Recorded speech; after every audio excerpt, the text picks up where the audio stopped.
गुरु की कृपा होगी तभी हमें भगवान मिलेंगे। महिमा बता दी। व्यास जी की समझ में नहीं आया। व्यास जी बोले नहीं नहीं मैं अभी भी नहीं माना। तो नारद जी बोलते देखो सत्संग का प्रभाव क्या है, श्रोता और वक्ता के मानसिक कनेक्शन मिलना, मतलब जो कथा कह रहे हैं वो सामने वाले को समझ में आना, और सामने वाले के भाव क्या है ये वक्ता को समझ में आना, ये कनेक्शन है। ये दोनों कनेक्शन आपस में मिल जाए तब बढ़िया कथा में आनंद आता है। और दोनों के कनेक्शन नहीं मिले तो कथा हम बोले जा रहे हैं, सामने वाला सोच रहे हैं कि चलो ठीक है 3 घंटा बाद तो पंडित जी छूट ही देंगे। तो कनेक्शन दोनों के मिलना चाहिए आपस में, तभी कथा का हमें प्रभाव मिल सकता है। कथा का साक्षात क्या है, कथा क्या है, ज्ञान यज्ञ है। इस ज्ञान गंगा में हम स्नान कर रहे हैं। तो बढ़िया प्रेम पूर्वक नारद जी कहते हैं संतों का संग ही सबसे अच्छा है। जब तक हम सत्संग नहीं करेंगे हमें ज्ञान नहीं मिलेगा। और इसका प्रत्यक्ष प्रमाण कौन है, मैं स्वयं हूँ। नारद जी बोलते हैं मैं स्वयं साक्षात प्रमाण हूँ कि मैं कौन हूँ, कि पिछले जन्म में एक सिर्फ दासी का बेटा था। मैं पिछले जन्म में मैं सिर्फ एक नितांत दासी का बेटा था। मेरी माँ अकेली थी क्योंकि पिताजी तो मेरे पैदा होने से चले गए। कई लोग बोलते हैं ना कि बालक आने से पिताजी चले गए, इसके कारण चले गए। ऐसा नहीं होता, अपनी आयु है इसलिए चले गए। किसी के आने जाने से कोई मतलब नहीं रहता किसी से। नारद जी बोलते हैं मैं स्वयं इसका प्रमाण हूँ। मेरी जो माता जी है ना वो बिल्कुल गरीब है। मैं भी छोटा सा 5 वर्ष का हूँ। तो उस समय मेरे यहाँ खाने के लाले पड़ गए थे, खाने के लिए घर में कुछ नहीं था। तो हम लोग जैसे ही निकले तो संत पास में रहते थे। संतों के पास हम जा करके काम मांगा कि हमें कुछ काम दे दीजिए और बदले में हमें कोई पैसा नहीं चाहिए। तो बिना पैसे कोई काम करता है क्या? नहीं करता। हमें सिर्फ 2 टाइम का भोजन दे दीजिए, बस कुछ नहीं चाहिए। कि हमें 2 टाइम का भोजन मिलता था, हम भोजन में सेवा किया करते थे। जितने ब्राह्मण थे, साधु संत थे, सबके बढ़िया कपड़ा धोते और झाड़ू लगाते, गाय धोते, और बस शाम को 2 टाइम का भोजन पाते और बस वहीं पर विश्राम करते और बढ़िया रहते। ऐसे करते करते समय बीतता था। और एक दिन क्या हुआ कि चातुर्मास के लिए कुछ ब्राह्मण अधिक आए, कोई संत आ गए। वो संत कैसे थे, बहुत विद्वान थे। तो बस संतों का काम क्या है, 4 बजे उठना और 4 बजे उठ करके प्रातः काल उठ करके नहाना धोना, और बस 5 बजे सत्संग चालू होता, शाम को उनको वही शाम तक सत्संग ही चल रहा है। क्योंकि हम अच्छे घरों में जाएं और सत्संगों के बीच में जाएं, साधु संतों को क्या मिलता है हमें वहाँ, यही मिलता है ना सत्संग। आप उनके पास में बैठो, घर गृहस्थी की बात ना तो वो करेंगे ना आपसे सुनेंगे। तो संत होंगे, उन्हें घर गृहस्थी कोई मतलब ही नहीं। तो चातुर्मास के लिए जैसे ब्राह्मण आए हम उनकी सेवा करने लगे, मैं और मेरी माता। बस सेवा करते करते जैसे वो कथा सुनाते हैं बड़े प्रेम से सुनता, सुनते सुनते ऐसा हो गया कि गुरुजी बताते कि संसार मिथ्या है, इसमें कुछ सार नहीं है। बस सुनते सुनते मेरा भाव बिल्कुल ऐसा हो गया कि सही में संसार कुछ नहीं है, और मेरा भी मन वैराग्य की ओर चला गया। समय ऐसा आया कि संतों का चातुर्मास धीरे धीरे खत्म होने लगा। तो मैंने सोचा संत लोग तो चले जाएंगे, मैं क्या करूंगा। तो मेरे मन में बस उठ गया कि संतों के साथ ही मुझे जाना है। मैं भी अब माता जी के पास नहीं रह सकता, क्योंकि संतों ने बताया ना कि संसार मिथ्या है, कोई किसी का नहीं, कोई माँ नहीं है, कोई बेटा नहीं, कोई किसी का होता ही नहीं संसार में, सब एक दूसरे के निमित्त मात्र हैं। तो जैसे मैंने सुना कि संत जाने वाले हैं, तो मैंने उनके चरण पकड़ लिए और उनसे बोला कि प्रभु आप जहां भी जाएं मुझे लेकर के जाएं। और माता जी को जैसे पता चला कि मेरा बेटा तो जा रहा है, तो माता जी के चरण पकड़ के क्या बोलती, बेटा पकड़ रहा चरण क्यों, कि मुझे साथ में ले चलो। और माता जी चरण क्यों पकड़ नहीं, मेरे बेटे को मत ले जाना, कि मेरा बेटा एक ही तो है, उसको भी आप ले गए तो मैं कैसे किसके सहारे रहेंगे, पति तो पहले ही चलेगा, बेटा भी चला जाएगा। और नारद जी क्यों पैर पकड़े कि मुझे ले चलो। तो संत बड़े आश्चर्य कर गए, हमें दोनों में किसकी बात सुनी। तो उन्होंने बालक को समझाया कि बालक बेटा तू अभी माता जी की सेवा करो। क्यों करो, कि जीवन में 3 बातें हमेशा याद रखना। कौन कौन सी, मातृ देवो भव, पितृ देवो भव और गुरु देवो भव। ये हमारे 3 ही प्राणी हैं। एक सदस्य ने पूछा कि पंडित जी बताइए, ब्रह्मा विष्णु महेश्वर को कभी आपने देखा? हमने कहा बिल्कुल, अभी तक तो नहीं देखा, देख भी लेंगे कभी ना कभी, अच्छे पुण्य होंगे देख लेंगे। पर ध्यान आया कि हमने बिल्कुल देखा है। कि कैसे? आप इतने अच्छे दिखते नहीं कि आप ब्रह्मा विष्णु महेश के दर्शन कर लें। देखें, शास्त्र बोलते हैं, शास्त्र में लिखा है ब्रह्मा विष्णु महेश कौन है? मां पालन करने, मां होती है जन्म देने वाली, और बाप कौन होता है? पालन करता। और गुरु कौन होता है? संहार करता। जन्म देने वाले ब्रह्मा माता जी हो गई, और पालन करने वाले नारायण तो पिताजी हो गए, और संहार करने वाले भगवान शिव गुरु जी हो गए। तो शंकर जी किसी को ताड़ते हैं क्या? मारते हैं? नहीं, अपने पास बुलाते हैं। नहीं, जीवन है, सिर्फ शरीर बदलवाते हैं। आपका शरीर अभी ये है, मरने के बाद आप ये हो जाओगे, तो शरीर चेंज होता है, आत्मा तो वही है, पर्याप्त वैसी बनी रहती है। तो यहाँ हमारी जो गुरुदेव होते हैं, यदि ताड़ेंगे नहीं तो हमें शिक्षा कैसे मिलेगी? तो इसलिए शिव रूप है गुरु। तो नारद जी बड़े भाव से समझते हैं कि ठीक है, अब आपका आदेश है, हम पिताजी माताजी की सेवा कर लेंगे, जिस दिन ये चली जाएंगे उस दिन हम भी जंगल आ जाएंगे। ठीक है, मात मान गए बालक, और बस दिन रात एक ही भजन होता। कौन सा? कि माता कब ऊपर जाए और कब हम जंगल जाए। बस कीर्तन में बैठते भगवान का भजन करते कि माता जी को जल्दी उठाओगे तो हम जंगल आएंगे, आप ऐसी कोई कृपा करो। तो यहाँ तो माता जी बस बालक कहीं भी चला जाए तो ढूंढने लगती कि मैं कहाँ चला गया। तो जिस दिन से उन्होंने सुना कि ये जंगल जाएगा, संतों के पास जाएगा, तो माता जी एक क्षण भी अपनी दृष्टि से उसको अलग नहीं होने दे रहे हैं, ऐसा नहीं हो कि भाग जाए। तो अपन जब सोचिए, सन्यास लेना कोई बुरी बात नहीं है, सन्यास लेना ही सबसे अच्छा। हमारे घर में, हमारे कुल में, हमारे पूरे गोत्र में ये एक भी सन्यास ले तो पूरा गोत्र का तरण तारण हो जाता है। ये संत है। तो इसलिए यहाँ पर नारद जी सोचते हैं कि माता जी तो जा ही नहीं रही, मुझे भजन करने नहीं देती हैं। तो बस एक दिन माला लेके बैठ गए, हे भगवान मेरी माता को उठाओ, भगवान मेरी माता को उठाओ। नारद जी भजन कर रहे हैं। कोई भजन क्यों करता है? मेरे माता पिता सुरक्षित रहें। और नारद जी भजन करते हैं कि मैं इनको जल्दी उठाओगे तो मैं बन जाऊंगा।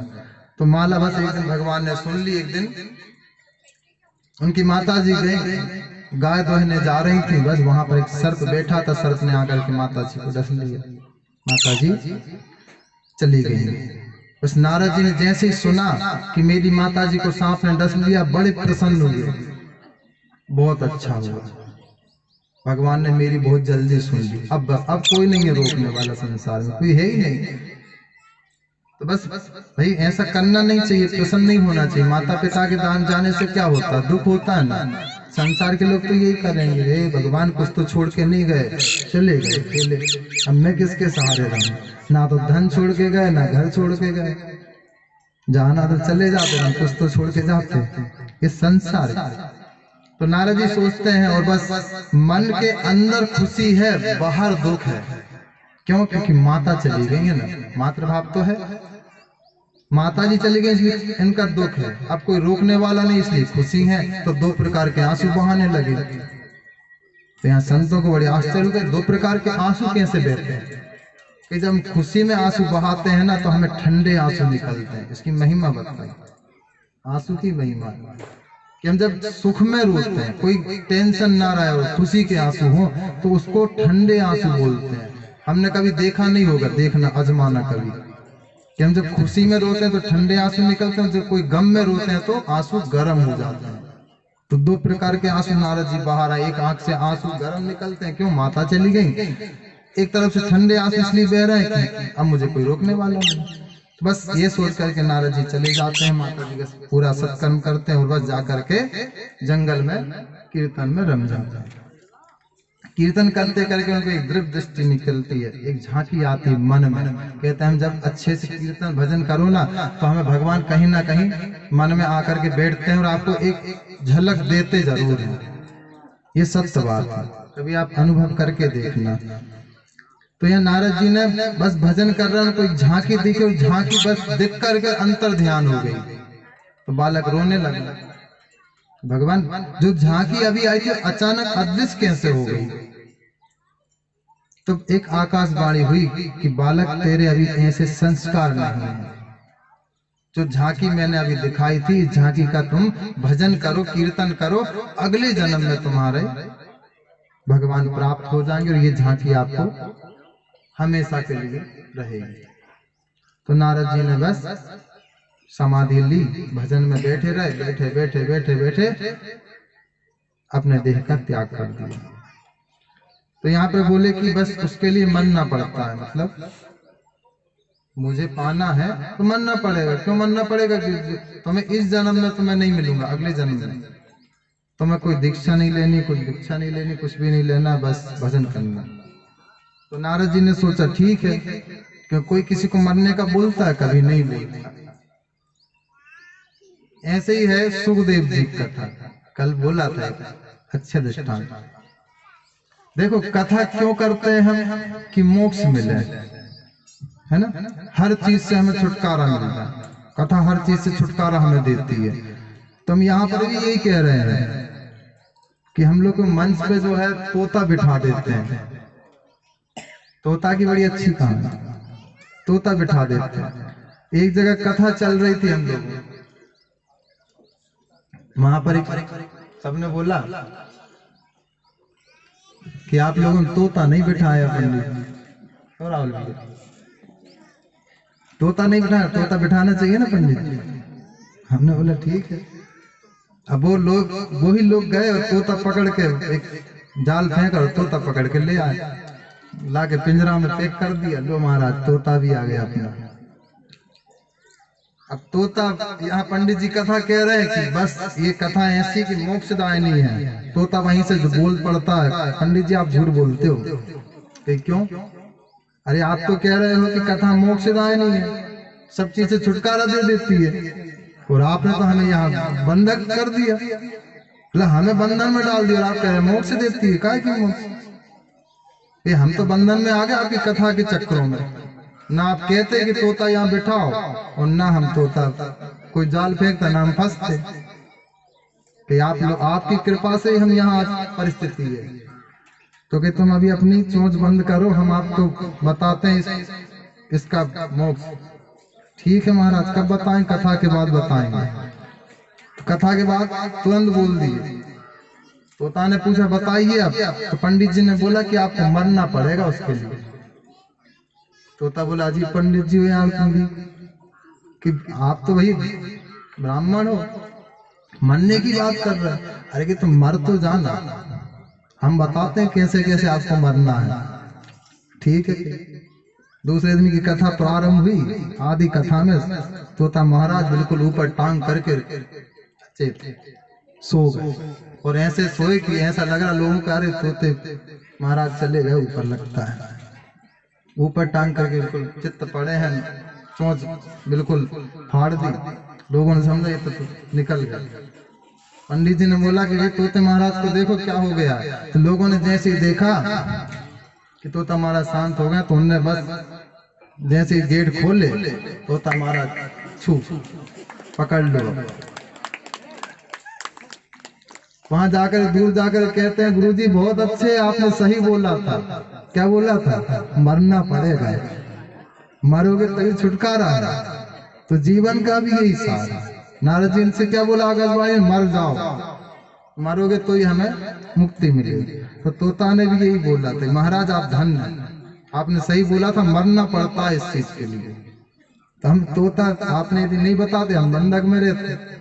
तो हर जीव को बंधन स्वीकार नहीं होता है, न चाहे वो आपका जानवर हो, पशु पक्षी हो, किसी को कभी बांध करके नहीं रखना चाहिए। क्योंकि आपको कोई एक कमरे में पैक कर दे, आप रह सकते हो एक कमरे में? नहीं रह सकते हम लोग। एक घर में नहीं रह सकते, एक महल में नहीं रह सकते अकेले बंधक में। तो फिर तो 24 घंटा एक ही जगह पक्षी को रखना ये कौन सी हो? तो बंधक हमें कभी नहीं होना चाहिए। जब हम नहीं रह सकते तो हमें पशु पक्षी का भी अधिकार नहीं है। कहने का तात्पर्य यही है कि हमें किसी को बांध करके नहीं रखना। तो यह नारद जी कहते हैं बस इसके बाद मेरा जन्म हुआ, पूरी पृथ्वी महाप्रलय हो गया, मेरा जन्म हो गया, और मेरा जन्म देखिए कि आज मैं नारद हूँ, भगवान की बीड़ा मेरे हाथ में है और बस भजन कीर्तन करता हूँ। तो यही आपको मैं बताना चाहता हूँ कि भाई जब मैं दासी का पुत्र नारद ये कर सकता हूँ, भगवान का भक्त बन सकता हूँ, तो आप तो फिर ऐसे ज्ञानी पुरुष हो। इसलिए यहाँ पर व्यास जी ने फिर भागवत की रचना की। 4 श्लोक नारद जी ने दिए। 4 श्लोक से उन्होंने 18,000 श्लोक भागवत में बना दिए। 4 श्लोक की व्याख्या इतनी अच्छी की और 4 श्लोक को 18,000 श्लोकों में परिवर्तन बहुत बड़ी बात होती है, एक चीज से बड़ी बात कर देना। तो 18,000 श्लोक की यहाँ भागवत बनाई है और बढ़िया उसमें प्रसंग लिख दिया। अब इसको देना किसको है? व्यास जी ने सोचा कि मैंने व्याख्या तो कर दी, बना भी दिया, परंतु मन में चिंता क्यों है अब कि भी इतना अच्छा अधिकारी भी मिलना चाहिए, क्योंकि शिष्य सबको अच्छा चाहिए रहता है। शिष्य अच्छा मिलेगा तब तो हम इसका देंगे। तो इन्होंने सोचा कि एक ही है। कौन है? सुखदेव जी महाराज। तो व्यास जी ने अपने शिष्यों को बुलाया कि तुम जाओ ये श्लोक उसको सुना देना मेरे पुत्र को।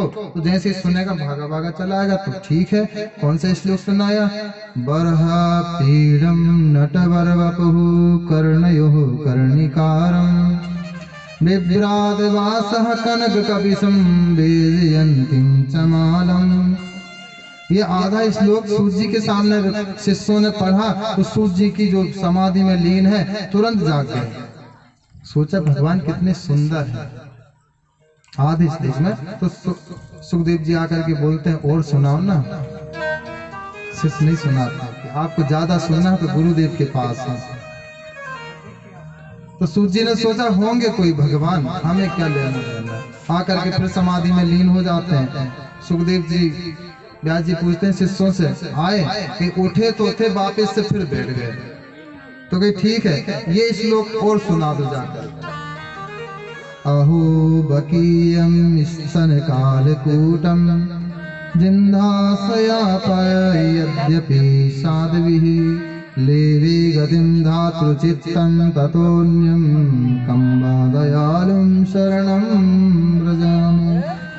अहो देखो तो सही, इस पूतना को जहर लगाकर आई स्तनों में, भगवान ने इसको मुक्ति कौन सी दी? जो माता को मुक्ति मिलनी थी वो पूतना को पहले दे दी, माता से पहले।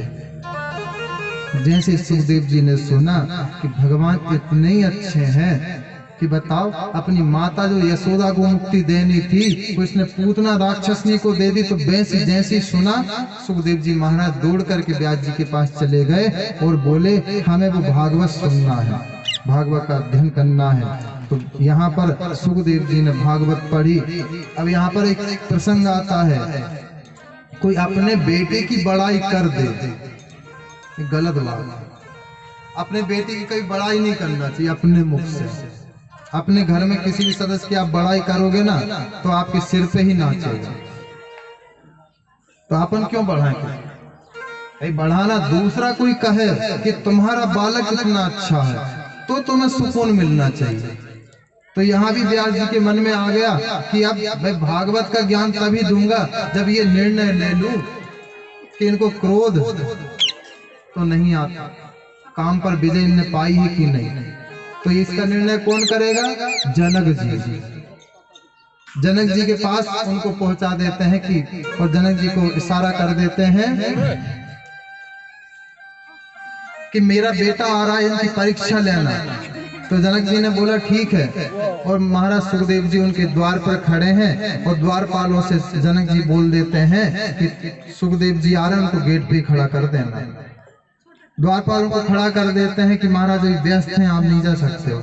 सुखदेव जी जो इतने महान संत हैं जिनको हर चीज का ज्ञान है, परंतु गेट पे खड़े हैं। 1 दिन हो गए, 2 दिन हो गए, 3 दिन हो गए, 5 दिन हो गए, 6 दिन, 8 दिन, 7 दिन तक महाराज एक आसन पे वहीं पर एक पांव पे खड़े हैं। क्यों खड़े हैं? कि मुझे पिताजी ने आदेश दिया है कि राजा जनक से मुझे वेदांत की शिक्षा लेना है।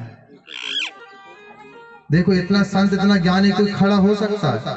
नहीं हो सकता। हम थोड़ा सा ज्ञान हो जाए तो हम क्या कहते हैं? अरे हम ज्ञानी हैं, घमंड पा लेते हैं, अहंकार हो जाता है, हम किसी से कुछ बोल ही नहीं सकते। तो हमें घमंड आए ऐसा ज्ञान किस काम का? सूत जी महाराज इतने सब जानते हैं, शास्त्रों का ज्ञान है, फिर भी जनक जी के द्वार पे खड़े हैं। जनक जी ने अपने द्वारपालों से पूछा कि जाकर के देखो कि संत जो खड़े हैं उनका मुख कैसा, उनको क्रोध तो नहीं आया? द्वारपाल पहले ही बोल देते हैं कि महाराज ऐसा हमने संत नहीं देखा कभी। कैसे संत है? कि उनके मुख पे तो थोड़ा सा भी क्रोध नहीं। ज्ञानी पुरुष इसको बोलते हैं कि उनके मुख पे 7 दिन से खड़े हैं, जैसे आए थे बिल्कुल अभी भी वैसे ही खड़े हैं सुखदेव जी, थोड़ा सा भी क्रोध नहीं। राजा जनक को बड़ा दुख हुआ, परंतु करें क्या? व्यास जी ने बोला है तो कई द्वारपालों से बोला जल्दी जाओ, उन्हें लेकर के आओ। तो जैसे ही लाते हैं सुखदेव जी को राजमहल में छोड़ देते हैं और जनक जी वहां से निकल जाते हैं। और वहां पर देखो, क्रोध की यहाँ पर जीत हुई। क्रोध भगवान सुखदेव जी ने जीता है। क्रोध उनको आता ही नहीं। आप उनको गाली दे दो, डंडा मार दो, कभी क्रोध आया ही नहीं उन्हें। ऐसे सुखदेव जी हैं, ज्ञान अटूट है परंतु कभी क्रोध नहीं आया।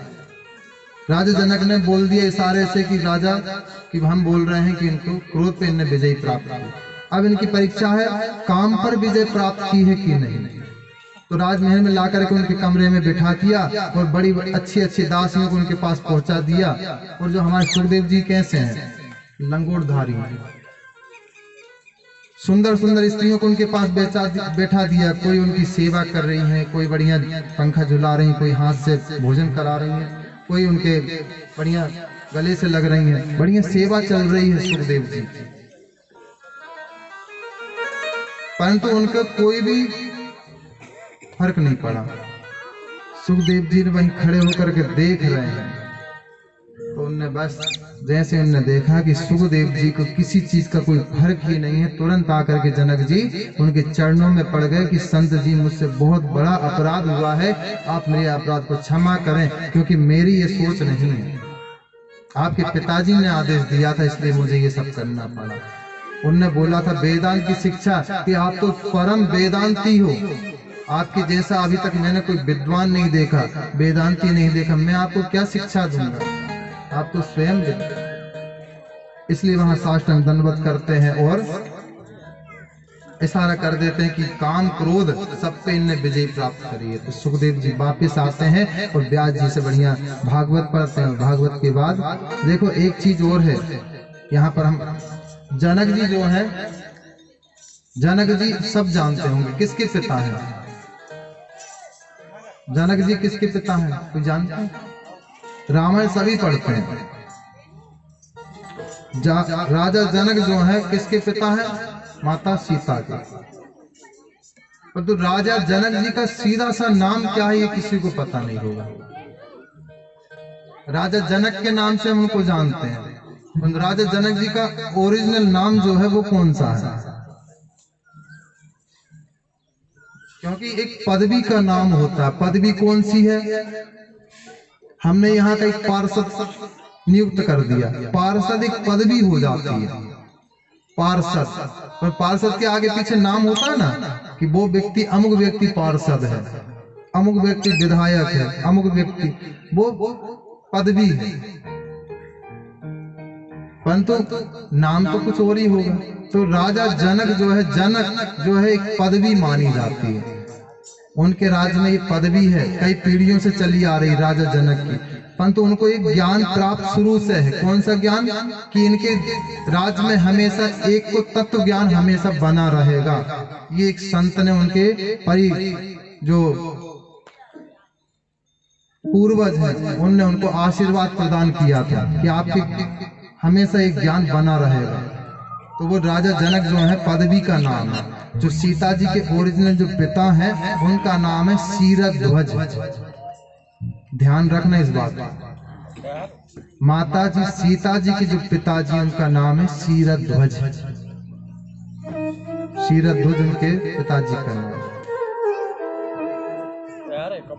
ओके, तो ऐसा है। हाँ, तो इस प्रकार से राजा जनक जी ने प्रार्थना की और जैसे ही आए उन्होंने बढ़िया फिर शास्त्र पढ़ा, भागवत पढ़ी और पढ़ने के बाद बढ़िया फिर अपनी समाधि में वापस से लीन हो जाता। लीन होने के बाद यहाँ पर सूत जी प्रश्न कर लेते हैं शंकादिक। वापस समाधि में बैठ करके सूत जी कब पधारे हैं कि जब राजा परीक्षित को श्राप लगा था, 7 दिन में तुम्हारी मृत्यु होगी। इस प्रकार जब सुखदेव जी ने सुना है कि राजा महाराज परीक्षित को श्राप मिला है, तो तुरंत वहां से आते हैं। तो यहाँ ऋषि बोलते हैं इस राजा परीक्षित है कौन, इनको श्राप कब मिला और क्यों मिला। भाई इतने अच्छे राजा हैं तो इनको श्राप क्यों मिल गए। तो सूत जी महाराज कहते हैं कथा हम राजा परीक्षित कोई परिचय नहीं है, हम ये कथा राजा परीक्षित को लेकर सुना, ये हमारा कोई विचार ही नहीं है। क्यों सुना है, राजा परीक्षित को नहीं सुना, परंतु जिस इंसान से भगवान की आत्मा जुड़ी है, भगवान की आत्मा यहाँ जुड़ी है। क्योंकि यदि राजा परीक्षित का जन्म नहीं होता तो भागवत का प्रसंग भी नहीं निकल पाता। तो जिस भक्त से भगवान की महिमा गाई जाए वो तो मैं पहले उसकी कथा तो सुनानी ही पड़ेगी। ऐसे हमारा राजा परीक्षित जी महाराज हैं, उनके जन्म लेने के बाद से ही भागवत चालू हुई है और भागवत लिखी गई है। फिर भी मैं आपको यहाँ सूत जी बोलते हैं, फिर भी मैं आपको उनकी कथा सुनाऊंगा। तो जिस मानव कथा परमात्मा से संबंध जोड़ दे वो मनुष्य कथा के लायक है। परमात्मा की कथा जुड़ जाए वो मनुष्य की कथा परमात्मा की कथा से कम नहीं होती। इसीलिए मैं तुम्हें सुनाऊंगा। कौरव पांडवों का जब युद्ध चल रहा था ना, तो उस समय सभी कौरव मारे गए। कौरवों में केवल एक बचा, कौन, दुर्योधन। दुर्योधन बचा तो दुर्योधन ने, भीमसेन ने अपनी गदा से दुर्योधन का जंघा तोड़ करके उन्हें अनमूर्छित, आधा मूर्छित करके छोड़ दिया कि अब तड़प तड़प के मरेगा। अब यहाँ अर्जुन पड़ा है अधमरा, ना तो मर सकता ना जी सकता। मर इसलिए नहीं पा रहा है कि मैंने इतना बड़ा युद्ध इतनी सेना के साथ हार गया और मुझसे छोटे पांडव हैं जिनके पास ना तो सेना थी ना बल था ना कुछ भी था, 5 महारथी थे और सहायक कौन थे, श्री कृष्ण।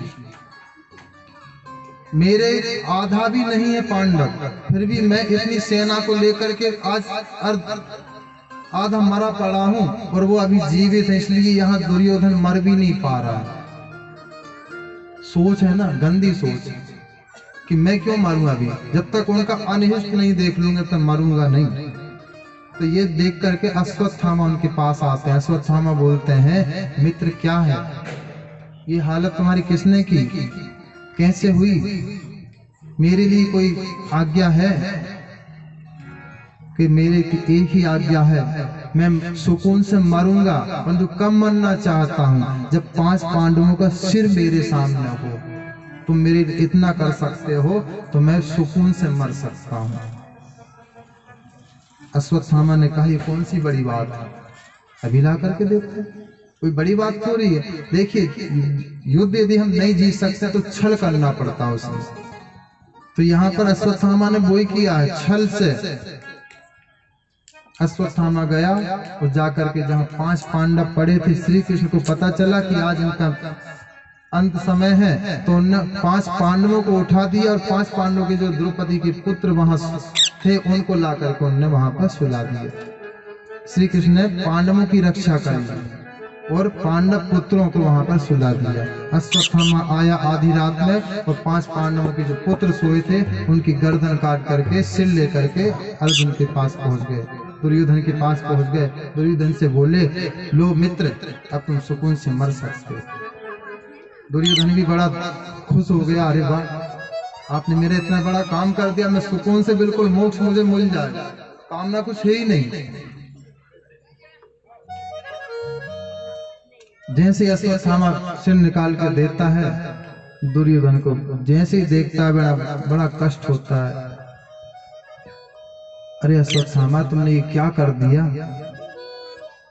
कितनी बड़े तुम दुष्ट हो, कितना बड़ा तुमने पाप किया, तुमने सोचा भी है? देखो दुर्योधन कैसा था, पांडवों का विरोधी था।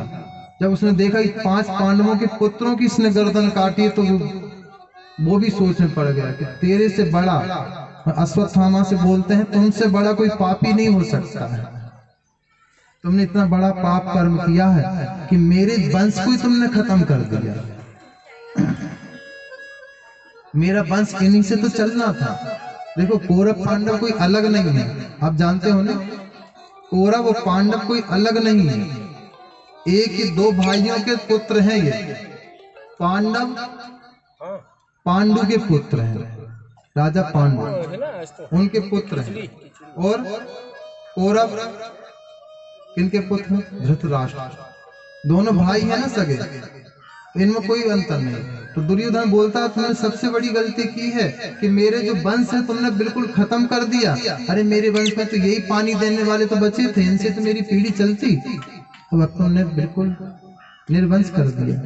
और बस एक तरह से प्रसन्न था। क्यों था कि 5 पांडवों की इसने सिर ला करके दे दी, एकदम से दुखी हो गया कि तूने बड़ा पाप किया। तो सुख और दुख एकदम से हावी होने से उसकी तत्काल मृत्यु हो गई, चला गया।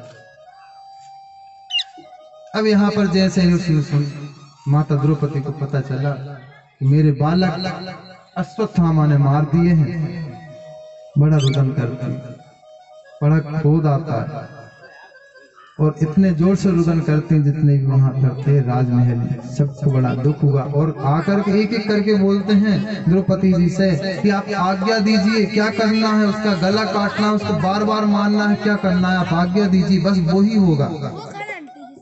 अर्जुन तत्काल जाते हैं अपना बाण धनुष लेकर के और अश्वत्थामा के ऊपर ब्रह्मास्त्र का प्रहार करते हैं। तो कृष्ण ने इशारा कर दिया ना कि जाओ युद्ध करो, उसको मारो, क्यों, पापी है ना वो, उसको मारो। अर्जुन जाते हैं, बाण लेकर ब्रह्मास्त्र का प्रहार करते हैं, और उसने भी उस तरफ से ब्रह्मास्त्र का प्रहार कर दिया। अब दोनों का ब्रह्मास्त्र जब आपस में टकराएगा तो होगा क्या, पृथ्वी नष्ट हो जाएगी। ब्रह्मास्त्र कोई छोटा मोटा अस्त्र नहीं है, ब्रह्मास्त्र बहुत बड़ा अस्त्र माना जाता है। टकराएंगे तो क्या होगा, तो श्री कृष्ण जी ने उसको शांत किया दोनों ब्रह्मास्त्र को, और यहाँ पर अर्जुन ने उसको बंदी बनाया, किसको, अश्वत्थामा को बांध करके ले आए और ला करके द्रौपदी की चरणों में पटक दिया। आप बताओ इसको कैसे मारे हम, 5 बार मारे कि 10 बार मारे, ऐसा तो हो नहीं सकता ना, एक व्यक्ति को हम 5 बार कैसे मार सकते हैं, तो इसको कैसे मारे, इसको तड़पा तड़पा के मारे। तो द्रौपदी जो है ना, माँ का दिल जो होता है ना, बड़ा अच्छा होता है। द्रौपदी ने कहा नहीं नहीं, इसको नहीं मारना है। भाई इसने पाप किया तो आप क्यों पाप कर रहे हो? भाई मेरे 5 पुत्र थे, मुझे इतना दुख हो रहा है, तो ये तो गुरु पुत्र है आपका। जो शिक्षा अपने गुरु जी ने इसको नहीं दी वो आपको दी है, जो अपने पुत्र को नहीं दी वो आपको दी है, और आप ऐसे गुरु पुत्र को मारेंगे क्या? कौन बोल रही है जिसके 5 पुत्र मर गए हैं? आज ऐसी स्थिति बनती कभी नहीं। हमारे बालक को कोई मार दे तो पत्थर भी, तो हम क्या सोचते हैं, अरे पहले उसको मार के आ, फिर बाद में बात करेंगे। ये स्थिति आ जाती। उस समय द्रौपदी के 5 पुत्र मारे गए हैं, फिर भी दुख तो है, पर सोच रहे हैं कि इसको क्यों मारो, इसने अपराध तो किया है, परंतु ये आपका गुरु पुत्र है, ये एक लौता बेटा है, इसको नहीं मारना। क्यों? माता का दिल बहुत कोमल होता है, बहुत अच्छा होता है। माँ को छोटे मोटे रूप में नहीं लेना चाहिए, माँ माँ होती है। माँ का यदि आशीर्वाद मिल जाए ना, तो संसार में ऐसी कोई चीज नहीं जिसको हम प्राप्त नहीं कर सकते हैं। माँ का दिल बहुत अच्छा होता है। माँ का दिल आपको सुनना है तो एक भजन के माध्यम से बढ़िया सुनाया जाए।